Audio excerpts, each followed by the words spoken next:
কিয়ামতের আগে ঈমানদাররা যদি আশরাফ থেকে সিজদা দেয়, সিজদা থেকে উঠে দেখবে আশরাফ করে নাই, কই আছে?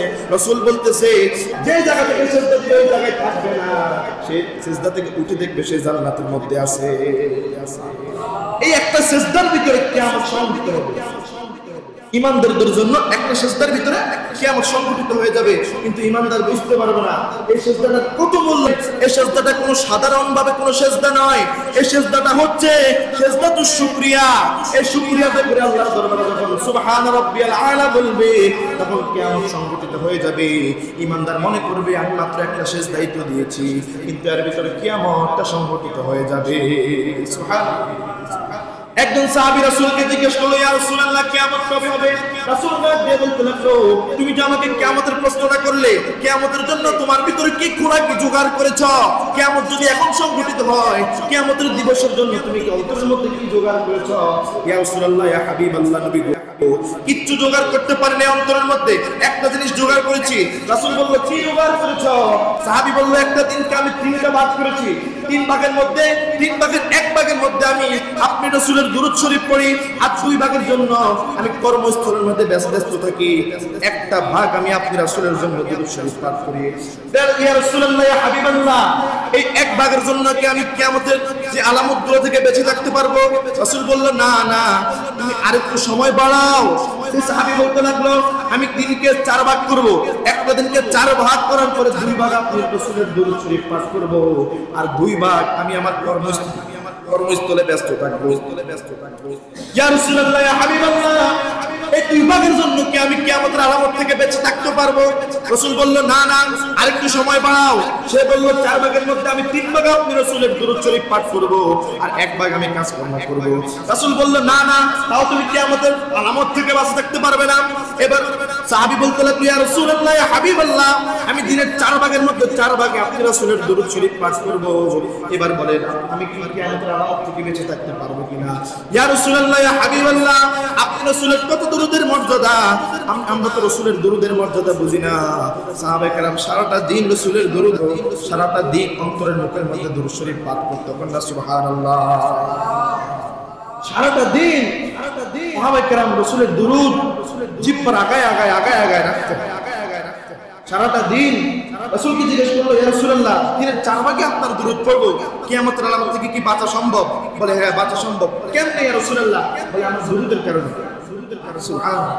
এজন্যই তো আশিকরা বলে, হে রাসূল তোমায় ভালোবাসি, অন্তরে শুধুই মুখে না,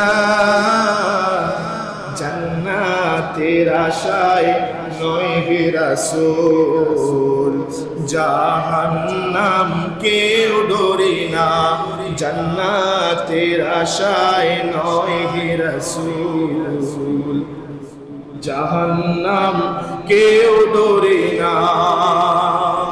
ঈদে মিলাদুন নবীর দিন দেখা যাবে রাসূলকে ভালোবাসে কে আর কে ভালোবাসে না, ঠিক কিনা বলো? ঈদে মিলাদুন নবীর দিন প্রমাণ হয়ে যাবে। তোমায় পাওয়ার আশায় মনে ছুটে যায় মদিনা, তোমায় পাওয়ার আশায় মনে ছুটে যায় মদিনা, এ আশিকে দিদার দাও না, আরে দূরে থাকিও না, এ আশিকে দিদার দাও না, আরে দূরে থাকিও না। হে রাসূল তোমায় ভালোবাসি, অন্তরে শুধুই মুখে না, জান্নাতের আশায় নয় হে রাসূল, জাহান্নাম কেউ ডরি না, জান্নাতের আশায় নয় হে রাসূল, জাহান্নাম কেউ ডরি না। একবার জোরে জোরে বলেন না মারহাবা। আশিকে রাসূল যারা তারা নবীর জান্নাতের জন্য নবীকে ভালোবাসে না। আশিকে রাসূল যারা তারা সুখের জন্য নবীকে ভালোবাসে না, তারা রাসূলের ভালোবাসা পাওয়ার জন্য নবীকে ভালোবাসে। ঠিক কিনা বলেন? এজন্য একজন আশিকে লিখছে, আমি চাই না বেহেশত, ভয় পাই না জাহান্নাম। আমি চাই না বেহেশত, ভয় পাই না জাহান্নাম। আমার কপালে লিখে দিও দয়াল নবীর নাম। আমার কপালে লিখে দিও দয়াল নবীর নাম। আমি চাই না বেহেশত, ভয় পাই না জাহান্নাম। আমি চাই না বেহেশত, ভয় পাই না জাহান্নাম। আমার কপালে লিখে দিও দয়াল নবীর নাম। আমার কপালে লিখে দিও দয়াল নবীর নাম। একবার জোরে জোরে বলেন না মারহাবা। আশিক রাসূল সাহাবী যখন জিজ্ঞেস করলো, ইয়া রাসূলুল্লাহ, ইয়া হাবিবাল্লাহ, কিয়ামতের আলামত থেকে বাঁচার জন্য কি উপায়? রাসূল বলতে লাগলেন, একটা উপায় আছে, সেটা হচ্ছে আমি রাসূলের দুরূদ। দ্বিতীয় উপায় হচ্ছে আল্লাহর সিজদা। আল্লাহকে যখন সিজদা করবা, একটা নয়, দুইটা নয়, তিনটা সিজদা করা লাগবে না। সিজদা করার মতো একটা সিজদা কইরা যদি তুমি ইন্তেকাল করো, ওই একটা সিজদার কারণে তুমি জান্নাতে যাইবা। সিজদা করার মতো একটা সিজদা করলেই ঈমানদার জান্নাতে যাইতে পারবে। বেঈমানের মতো সারাদিন সিজদা করে লাভ নাই। সারাদিন মসজিদের মধ্যে পড়ে কপালের মধ্যে কালো দাগ পালে লাভ নাই, যদি সিজদার মতো সিজদা না হয়। ইয়া রাসূলুল্লাহ, ইয়া হাবিবাল্লাহ, আপনার কাছে আমাদের প্রশ্ন, নামাজটা কিভাবে কবুল হবে? আল্লাহ কিভাবে সিজদা কবুল করবে? রাসূল ডাক দিয়ে বলে, তোমাদের সিজদা কবুল হবে তখনই যখন তোমরা হালাল ইনকাম করবে, যখন তোমরা হারাম থেকে বেঁচে থাকবে, যখন তোমরা হালাল ভক্ষণ করবে, যখন তোমরা মিথ্যা থেকে বেঁচে থাকার চেষ্টা করবে, তখনই আল্লাহ পাক রব্বুল আলামিন তোমাদের সিজদা কবুল করবে। যখন তোমরা একে অপরের সাথে মিলেমিশে থাকবে, একে অপরের সমালোচনা করবে না, একে অপরের সাথে হিংসা করবে না, ঠিকমতো অন্তরটাকে আল্লাহর দরবারে কুরবানি করে দিতে পারবে এবং দান সদকা করতে পারবে, তখনই তোমাদের সিজদা আল্লাহর দরবারে কবুল হবে। আল্লাহ সুবহানাহু। আপনি বিদেশ যাবেন, আপনার কোনো ব্যবসা বাণিজ্য বরকত নাই, আপনার একটা সন্তান নাই, আপনি কোন টেনশন করবেন? আল্লাহ পাক রব্বুল আলামিন বলেন, কোন টেনশন করিও না, সুন্দর করে ওযু করো, ওযু করার পরে মসজিদে প্রবেশ করো। মসজিদে প্রবেশ কইরা আমি আল্লাহর দরবারের জন্য 2 রাকাত নামাজের নিয়ত করো। 2 রাকাত নামাজের নিয়ত কইরা আমি আল্লাহরে সিজদা দাও, সিজদা থেকে উঠা আসসালামু আলাইকুম ওয়া রাহমাতুল্লাহ, আসসালামু আলাইকুম ওয়া রাহমাতুল্লাহ বইলা সালামটা যখন ফিরাইবা, সালামটা ফিরানোর পরে আমি আল্লাহর দরবারে 2 ফোঁটা চোখের পানি পালাইয়া দিবা। আমি আল্লাহর আরশ পর্যন্ত কাঁপে উঠবে। ফেরেশতারা তখন বলবে, আল্লাহ আপনার আরশটা দেখে থরথর করে কাঁপতেছে। আল্লাহ পাক রব্বুল আলামিন বলেন, কেন কাঁপে জানেননি? ওই যে আশরাফপুরের জমিনে একজন বান্দা আমি আল্লাহর জন্য চোখের পানি পালাইছে। দুনিয়ার কোনো ঘূর্ণিঝড়, দুনিয়ার কোনো তুফান আমার আরশ কাঁপাইতে পারে না, কিন্তু আমার বান্দার চোখের পানি আমি আল্লাহর আরশ কাঁপা উঠে। যায় দেখো আশরাফপুরের জমিনের মধ্যে কোন এক বান্দা ফকির বাড়ির মধ্যে সিজদারত অবস্থা আমি আল্লাহর দরবারের মধ্যে একটা চোখের পানি ফালাইছে, এক ফোঁটা চোখের পানি ফালাইছে। এইজন্য আমি আল্লাহর আরশ পর্যন্ত কাঁপা উঠছে রে ফেরেশতা।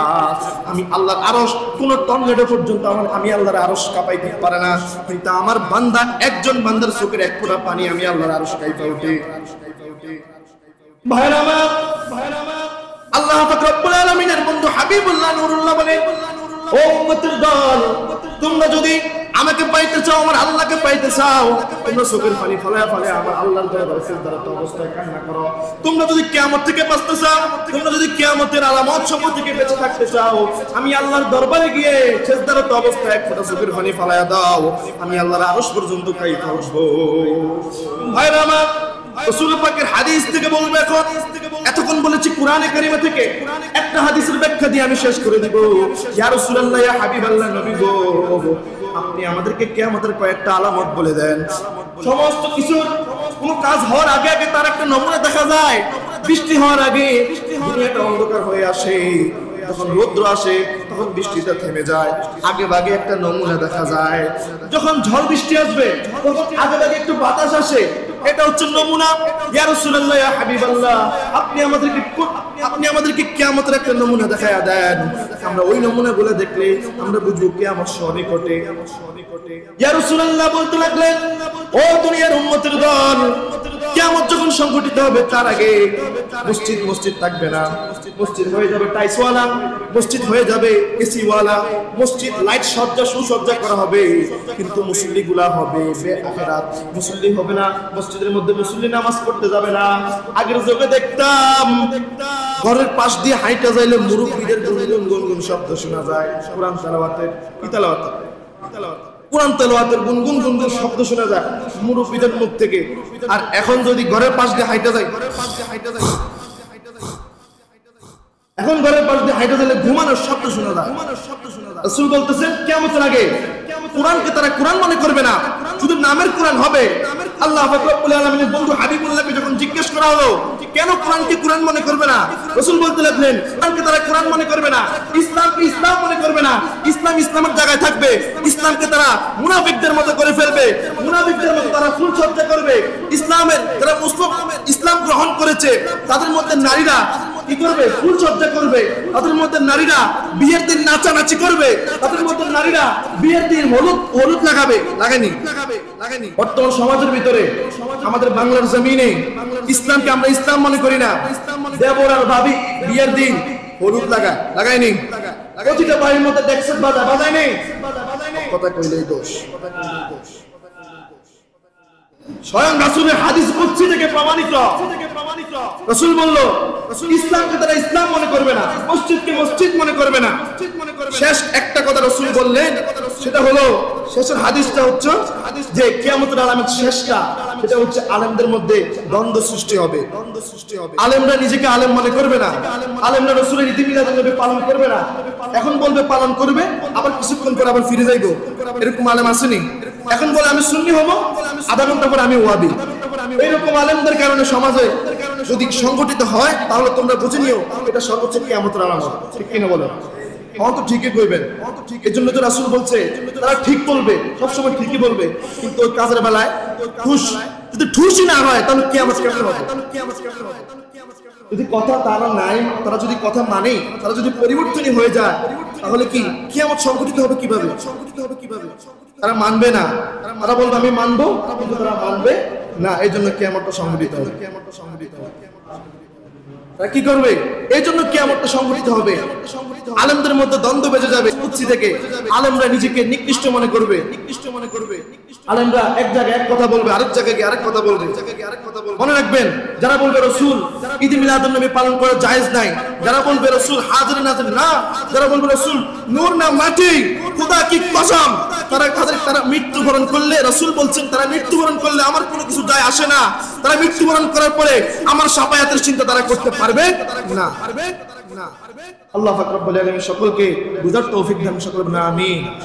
আরো জোরে বলেন আমিন। আপনারা কি আমার কথা রাগ করছেন?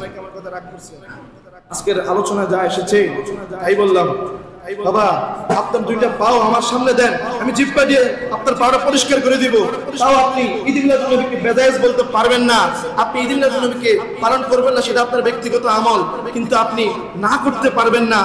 এই পাকিস্তানের জমিন থেকে তাহের শাহ হুজুর বাংলার জমিনে আসে, কত আশিক আমাদের রাসূলের কদমের মধ্যে গিয়ে রাসূলকে স্মরণ করে চোখের পানি ফেলায় কান্না করে দেয়। আল্লাহ পাক রব্বুল আলামিন সকলকে কবুল করুন। সকলে বলেন আমিন। আরো জোরে বলেন আমিন। আরো উচ্চ আওয়াজে বলেন আমিন। ওয়া আখিরু দাওয়ানা আলহামদুলিল্লাহি রাব্বিল আলামিন। আসসালামু আলাইকুম ওয়া রাহমাতুল্লাহ।